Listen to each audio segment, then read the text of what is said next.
GT Holidays, South India's #1 travel brand. You know you are special when you're with GT Holidays. தமிழ்நாட்டின் வளர்ச்சி பயணத்தில் ஒருவரையும் பின்தங்க விட மாட்டோம்.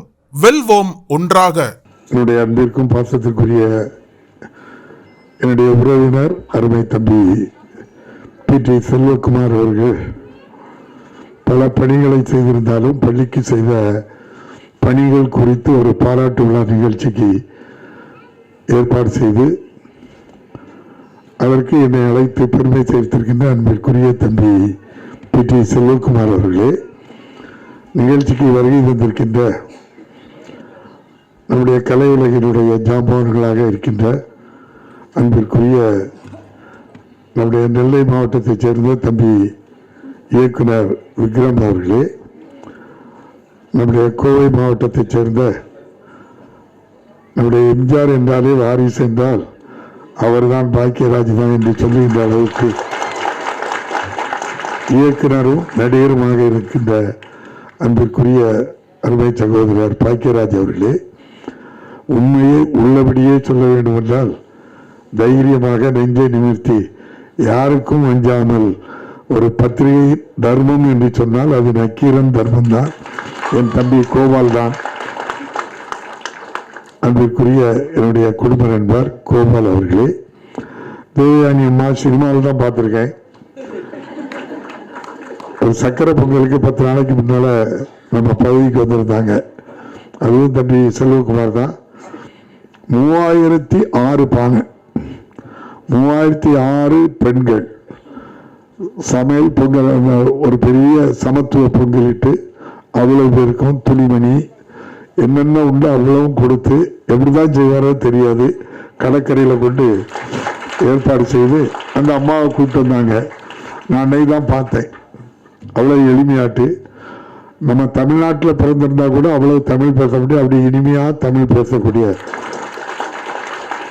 இந்த நிகழ்ச்சியை குத்துவிளக்கு ஏற்றி துவக்கி வைத்த சகோதரி தேவயானி, தம்பி ராஜசேகர் கதிரேசன், எங்களோடு வருகை தந்திருக்கின்ற அன்பு தம்பி சித்தி கணபதி உட்பட நம்முடைய PT செல்வகுமாருடைய துணைவியார் மருமகள் மாமா உட்பட வருகை தந்திருக்கின்ற சகோதரிகள் அனைவருக்கும் நான் நல்ல வேளையிலே என்னுடைய அன்பான வணக்கத்தை தெரிவித்துக் கொள்கிறேன். தம்பி 4 மணிக்கு வர சொன்னாங்க. சட்டமன்றம் 4 மணிக்கு தான் முடியுது. தம்பி நான் வீட்டுக்கு போயிட்டு வந்துருக்கேன். இல்லை அதை சொல்லியிருக்க கூட உடனே வந்திருக்கேன்ட்டாங்க. எனக்கு ஏன்னா இந்த திரையுலகினரை பார்த்த உடனே எனக்கு இவ்வளவு பெரிய ஜாம்பவான பக்கத்தில் நம்ம ஒரு சாதாரண ஆளை தலைமை ஏற்க சொல்லியிருக்காங்களேன்னு நான் நினைச்சேன். ஏன்னா என் தம்பி சினி ஃபீல்டில் தான் வழக்கறிஞராக போனாங்க. நான் வழக்கறிஞர் பணிக்கு போகலைன்னாங்க. பெங்களூரில் படித்தா வழக்கறிஞர் பணிக்கு போக முடியுமா? பேர்க்க மாட்டாங்க. எனக்கு தெரியாது. அதை சொல்லலை. ஒரு திரை உலகில் கலை உலகில் இருக்கின்ற ஒருவர் கண்ணியத்துடனும் நேர்மையுடனும் ஒழுக்கமுடனும் வாழ்கின்ற அன்பு தம்பி PT செல்வகுமார் அவர்களை நான் பாராட்டுகின்றேன். அதுதான் எனக்கு பிடித்தது. அவருடைய எண்ணம் யாருக்கு உதவி செய்யலாம், பெருந்தலைவர் காமராஜருடைய வழியில் பள்ளிகளுக்கு என்ன செய்யலான்னு கேட்டால் இல்லை என்று சொல்லாது உடனே செய்து கொடுத்துருவாங்க. கன்னியாகுமரி திருநெல்வேலி மாவட்டத்தில் எனக்கு பார்த்த இடங்கள் நிறைய தெரியும். எனக்கு வல்லான் விலை, பொட்டல் விலை, இளந்த விலை, பறக்க, மணக்குடி, கோவளம் போய் பாருங்க. என் தம்பி அவ்வளவு கலையரங்க கட்டி வச்சிருப்பாங்க. பள்ளிக்கூடத்துக்கு ஆண்டுதோறும் பல நிகழ்வுகள் நடக்கும் அந்த கலையரங்கத்தில். அப்பப்போ ஷெட்டு போடுவாங்க. அதுக்கு நிரந்தரமாட்டு ஒரு கலையரங்கம் கட்டி கொடுத்தா ஆண்டு முழுவதும் பல நிகழ்வுகள் அந்த பள்ளியில் நடக்கும். அப்போ மாணவர்கள், ஆசிரியர்கள், பெற்றோர்கள் எல்லோரும் பயன்படுத்தக்கூடியதை, அது ஒரு சாமானிய மக்களுக்கு பயன்படுவதை தம்பி PT செல்வகுமார் செய்கிறார்னா அதுக்கெல்லாம் ஒரு எண்ணமும் உள்ளமும் நல்ல ஒரு மனதும் இருக்கிறவங்க மட்டும்தான் அதை நம்ம செய்து கொடுக்க முடியும். அதோடு மட்டுமல்ல, இது கலையரங்கம் கட்டுறாருன்னா பள்ளிக்கு கட்டிடம் கட்டி கொடுக்காரு. கலையரங்கம், லீபுரம் எல்லாமே அரசு பள்ளி. லீபுரம், ஆரோக்கியபுரம், வாரியூர், தென்தாமரை குளம், எங்கள் மாடமல்ல தர்மா ஒரு சொந்த ஊர், அதே போல் கோவளம், இப்படி மயிலாடி, நீங்க மயிலாடினா உங்களுக்கு அதுல ஒரு பெரிய வரலாறு இருக்கு. அவர் கட்டி கொடுத்த பள்ளிக்கூடம் மயிலாடிங்கிற ஊர்ல கட்டி கொடுத்தாரு. அந்த ஊருக்கு ஒரு பெரிய வரலாறு உண்டு. கன்னியாகுமரி மாவட்டத்தில் மிக முக்கியமான சுசீந்திரம் தானுமலையான் ஆலயத்தின் அருகே இருக்கின்ற ஒரு நல்ல ஊர் மயிலாடி. கல் தொழில் நிறைய செய்வாங்க. 1835 வரை இந்த மேடையில் இருக்கவங்க எல்லாருமே யாருமே பள்ளிக்கூடம் பக்கம் தெருவுக்கே போக முடியாது. படிக்க உரிமை இல்லை. நமக்கெல்லாம் குருகுலம் இருக்கும். இது வச்சிருக்கவங்களுக்கு மட்டும்தான் படிக்க முடியும். நம்மெல்லாம் அந்த வாசல்ல தெருவிலெல்லாம் நம்ம போக முடியாது. அந்த உயர் ஜாதியினர் குடுமி வச்சிருக்கவங்களுக்கு மட்டும்தான் உண்டு. எங்க ஊர்லயும் சேர்மாதையில குருகுலம் இருக்கு, இப்பவும் இருக்கு. இப்பவும் போக முடியாது. எப்பவும் நாங்க அந்த குருகுலத்துல போய் ஆனாவனா படிக்க முடியாது. கன்னியாகுமரி மாவட்டத்தில் இன்னும் கொடுமை என்னன்னா, பெண்கள் அறைக்கு மேல எந்த துணியும் போடக்கூடாது. அதான் சித்தாந்தம். திருவாங்கூர் மகாராஜா சட்டம் அது. யாரும் மறக்க முடியாது, யாரும் அங்க போக முடியாது. பெண்களுக்கு மார்புல துணி போடணும்னா வரி கட்டணும். ஒரு வீர பெண்மணி இது இருந்தா தானடா நீ எனக்கு கேட்பாண்ணி தன்னுடைய மார்பத்தை அறுத்து வீசி வீர தியாகம் புரிந்தாள் அந்த பெண்மணி. எவ்வளவு கொடுமைன்னு பாருங்க. இப்போ எவ்வளவு கொடுமையில நம்ம இருந்திருக்கோம். வாங்க சிரிப்பு நடிகர் சந்திரசேகர் ஐயா வாங்க. S we Sekar. சேகரை சரியா சொல்லிட்டோம்ல போதுமே. அது சந்திரனா இருந்தானே, எஸ் ஆ இருந்தானே, வி ஆ இருந்தானே சந்தோஷம் தான். அது அப்படிப்பட்ட நிலை. அந்த காலகட்டத்தில்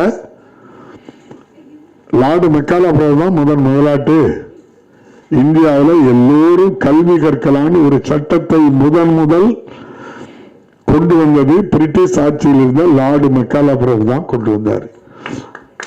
அதுதான் இன்னைக்கு வரைக்கும் RSS சித்தாந்தம் உள்ள. இவங்க கூட ஒரு 5-6 மாதத்துக்கு முன்னால நம்முடைய பாதுகாப்புத்துறை அமைச்சர் ராஜ்நாத் சிங் ஐயா சொல்லுவாங்க, இந்திய கலாச்சாரத்தை அழித்தவர் லார்டு மெக்காலா பிரபுமாங்க. ஐயா கவர்னர் ரவிட்ட போய் கேளுங்க, இந்திய கலாச்சாரத்தை அழித்த கொடுங்கோலர் யாருன்னா லார்டு மெக்காலா பிரபு. ஏன்னா எல்லோரும் கல்வி கற்கலான்னு எப்படி சட்டம் கொண்டு வரலாம், அது அவ்வளவுதான், வேற ஒண்ணும் இல்லை. அவர் ஆட்சியில் இருக்கும்போது 2 லட்சம் ரூபாய் கொடுப்பாங்க. அவங்க மட்டும் சமஸ்கிருதமும் மற்ற மொழிகளையும் படிப்பாங்க. அவங்க மட்டும்தான், வேற யாரும் படிக்க முடியாது. அந்த காலகட்டத்தில் கொண்டு இருக்கும்போது முதலாக அந்த மயிலாடியில் முதல்ல 1836 முதலாக அந்த தென்னிந்திய ரிங்கிள் தௌபே என்பவர் முதலாக பள்ளிக்கூடத்தை ஆரம்பித்து எல்லோரும் ஆறுங்கள், ஜாதி சமய இன வேறுபாடு இல்லாமல் எல்லோருக்கும் கல்வி கற்றுக் கொடுக்கக்கூடிய முதல் பள்ளிக்கூடம் கன்னியாகுமரி மாவட்டத்தில் அந்த ரிங்கிள் தௌபே பள்ளிக்கூடம் தான். அந்த பள்ளிக்கூடத்துக்கு தம்பி பள்ளி கட்டிடமும் கலையரங்கமும் கட்டி கொடுத்ததுக்கு உங்கள் சார்பாக நான் பாராட்ட கதையும் பட்டிருக்கின்றேன். இப்படி எண்ணற்ற பணிகள் என்னென்ன நீங்க தெரிஞ்சுக்கிட்டோம். ஆரோக்கியபுரமா கடற்கரை, அவருடைய சொந்த பந்தங்கள் அங்கே கிடையாது. மீனவ மக்கள் பெரும்பாலான வாழ்ற இடம். அதுக்கும் பள்ளியிடம் கட்டி கொடுக்காரு. மணக்குடி எடுத்துக்கிடுங்க, மீனவ மக்கள் நிறைய இருப்பாங்க. அவர்கிட்ட ஜாதி இல்லை, மதம் இல்லை, இனம் இல்லை.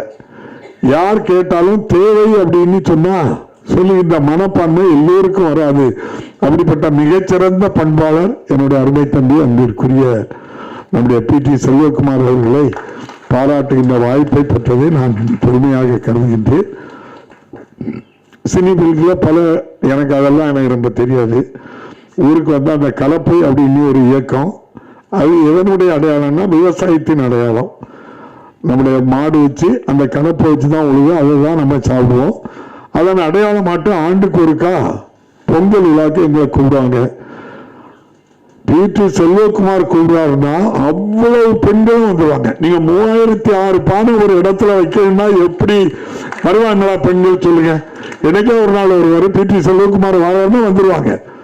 ஒரு நாள் 2 நாள் இல்ல, 18வது வருஷமா நடத்துறாரு. எவ்வளவு பெரிய காலத்துல பண்ணிட்டு இருக்காருன்னு பாருங்க. இது போக நலத்திட்டங்கள் நிறைய செய்வாங்க. எங்களை கூட்டி கொண்டு போய் இப்படி உட்கார வச்சு, இந்த மேடை நாங்க போட்டதில்லை, இவ்வளவு உருவாக்குனது அவர் பண்ணிட்டு எங்களை ஒரு நிமிஷம் கூப்பிட்டு இப்படி கொண்டு உட்கார வச்சு எல்லாம் செய்வாங்களே தவிர அவ்வளவு ஒரு பண்பான சாமானிய மக்களை பற்றி செய்தி. உயர்ந்த இடத்துக்கு போனதுக்கு அப்புறம் யாருமே கீழே எட்டி பார்க்க மாட்டாங்க. அவ்வாறு பார்க்கின்ற தம்பியை உங்கள் சார்பாக நான் பாராட்ட கடமைப்பட்டிருக்கின்றேன். திங்கள் தௌவி முதல் பள்ளியை ஆரம்பித்தார். அதனுடைய தொடர்ச்சியாக பெருந்தலைவர் காமராஜர் பட்டி தொட்டி எல்லாம் பள்ளியை திறந்து மதிய உணவு கொடுத்தார். மறைந்த தலைவர் கலைஞர் முதல் பட்டதாரி கட்டணம் இல்லாமல் பட்டம் படிக்கலாம் என்று சொல்லி உயர் கல்விக்காக, அது பெண் கல்விக்காக நீ 8 படி கல்யாணத்துக்கு 6000 தாரன்னாரு, 10 படி 10,000 தாரன்னாரு, 12 படி 20,000 தாரேன் அப்படின்னாரு, நீ பட்டம் படி 50,000 ரூபாய் தாரேன் அப்படின்னு படி படி படி படின்னு பெண்களை கொண்டு சேர்த்த மறைந்த தலைவர் கலைஞர் இந்தியாவில் நம்முடைய மாண்புமிகு பாரத பிரதமர் புதிய கல்விக் கொள்கையை கொண்டு வந்து 2035 ஆண்டுக்குள் 50% பட்டதாரி ஆக்குவோம். 2035 தமிழ்நாடு 3 ஆண்டுகளுக்கு முன்னாலே 53% தாண்டி பெண் கல்வியில் இந்தியாவில் முதலிடத்தில் இருக்கின்றது. இன்றும் பெண் கல்வி மட்டுமல்ல, படித்து முடித்து பணிக்கு செல்கின்ற பெண்கள் 41% பேர் தமிழ்நாட்டில் தான் இருக்காங்க. இன்றைய முதல்வர் பெரியாருடைய கனவு பெண் கல்வி, எல்லோரும் கல்வி கற்க வேண்டும். பெருந்தலைவர் காமராஜர் எண்ணம் அதுதான். அண்ணா கலைஞர் மொத்த உருவம் தான் இன்றைய முதல்வர் மு.க. ஸ்டாலின் அவர்கள். காலை சிற்றுண்டியையும் கொடுத்து 12 படித்து முடித்து பட்டம் படிக்க செல்கின்ற மாணவ மாணவிகளுக்கு மாதம் 1000 ரூபாய் வழங்கி படி படி படி என்று சொல்லி, இங்கு இருக்கின்ற ஜாம்பான்களுக்கு தெரியும், உலகின் பல பகுதிகளுக்கு சென்று நீங்க எந்த மாநிலத்திலிருந்து வந்திருக்கீங்கன்னு கேட்டா ஆந்திரா, கர்நாடகா, ராஜஸ்தான், மத்திய பிரதேசம், உத்தரப்பிரதேசம் என்று நீங்கள் பார்த்தீர்களானால் உயர் வகுப்பினர் மட்டும்தான் வெளிநாடுகளுக்கு படித்து முடித்து வேலைக்கு வந்திருப்பாங்க. தமிழ்நாட்டை சேர்ந்தவர்கள் மட்டும்தான். எல்லா சமுதாயத்தை சேர்ந்தவர்களும் உலகம் முழுவதும் இன்று பணிக்கு படித்து சென்றிருக்கிறார்கள் என்றால் அது தமிழ்நாடு தான். ஒரு சமூக நீதியாக எல்லோருக்கும் எல்லாம் கொடுக்கின்ற இந்த அரசு இருக்கின்ற காரணத்தினால், ஏற்றத்தாழ்வு இல்லாமல் எல்லோருக்கும் செய்கின்ற காரணத்தினால், கல்வி உயர்ந்த இடத்துக்கு வந்து கொண்டு இருக்கின்ற காரணத்தினால் உலகம் முழுவதும் நாம் நிறைந்து இருக்கின்றோம். ஆகவேதான் நம்முடைய தமிழையும் தமிழ்நாட்டையும் பாதுகாக்க வேண்டிய கட்டாயமே இப்போது இருக்கின்றது. சில பேர் சொல்லுவாங்க இன்னொரு மொழி படிப்பதில் தவறில்லை. நானும் சொல்றேன் தவறில்லை. ஒரு உதாரணம் சொல்றேன். மொழிவாரி மாநிலம் 1957-58 உருவாக்கப்பட்டது. தமிழ் பேசுறவங்க தமிழர், மலையாளம் பேசுறவங்க கேரளா, தெலுங்கு பேசுறவங்க ஆந்திரா, கன்னடம் பேசுறவங்க கன்னடம், ஒரியா பேசுறவங்க அவங்க, ராஜஸ்தானி பேசுறவங்க ராஜஸ்தானி மொழிவாரி மாநிலமாக பிரித்த போது 18% பேர் இந்தி பேசுகின்றவர்கள் இருந்தார்கள். 82% பேர் ராஜஸ்தானி மொழியை பேசினார்கள். இப்போது அங்கே சென்று பாருங்கள், 12% பேர் ராஜஸ்தானி மொழி பேசுகின்றார்கள். மீதி அனைவரும் இந்தி மொழி பேசுகின்றார்கள். இதற்காகத்தான் நம்மகிட்டையும் நாக்கில் தேனை தடவி நம்மளை கற்பனைக்காக இன்னொரு மொழியை தானே படிக்க சொல்றோம் அப்படிங்காங்க. அந்த மொழி பேசுறவங்க கிட்டத்தட்ட 1 கோடி பேர் தமிழ்நாட்டில் பணியில் இருக்கின்றார்கள், சாதாரண பணியில் இருக்கின்றார்கள். திருவள்ளூரிலிருந்து கன்னியாகுமரி வரை போனா பீகாரை சேர்ந்தவர்கள், ஒரிசாவை சேர்ந்தவர்கள், நார்த் ஈஸ்டை சேர்ந்தவர்கள் எல்லோரையும் கண்ணியத்தோடு அவர்களை தங்க வைத்து, நமக்கு சாமானிய மக்களுக்கு நம்ம மக்களுக்கு வேலைக்கு எவ்வளவு ஊதியம் கொடுக்குமோ அதே அளவு ஊதியமும் கொடுத்து அவர்களை தங்க வைத்து கண்ணியத்தோடு நடத்தி 1 கோடி பேர் தமிழ்நாட்டில் இருக்காங்க. 1 கோடி பேர் இந்தி பேசுகின்றவர்கள் இருக்காங்க. ஆனால் நம்முடைய மொழி பாடமானது முதல் மொழி தமிழ் தாய்மொழி, 2வது மொழி ஆங்கிலம். தேவையான எந்த மொழியும் நீங்க படிச்சுக்கிட்டு இருக்கோம். அதுக்காக எந்த ரெஸ்ட்ரிக்ஷனும் நம்ம பண்ணல. ஆகவேதான் நாங்க சொல்றோம், ராஜஸ்தானியை போலத்தான் இந்தியா முழுவதும் பல இடங்கள்ல வந்துட்டு இப்போது இந்தியாவில் தமிழ்நாட்டை பார்த்து காஷ்மீர்ல முப்தி முகமது அந்த அம்மா அங்க போய் ஒரு மத்திய அமைச்சர் போய் ஒரு வார்த்தையை கேட்கிறார். அந்த அம்மா பதில் சொல்லுது, இதே வார்த்தையை தமிழ்நாட்டில் நம்முடைய முதலமைச்சர் பெயரை சொல்லி நீ உன்னால கேட்க முடியுமான்னு கேக்கு. மகாராஷ்டிராவுக்கு போனாக்கி அவங்க பால் தாக்கரே, ராஜ் தாக்கரே அவங்க எல்லாருமே தமிழ்நாட்டை போல் தாய்மொழி வேணும், தாய்மொழியை பாதுகாக்க வேணுங்கிறாங்க. வெஸ்ட் பெங்காலில் போனா தமிழ்நாட்டை போல் நம்முடைய வங்காள மொழியை பாதுகாக்கணுங்கிறாங்க.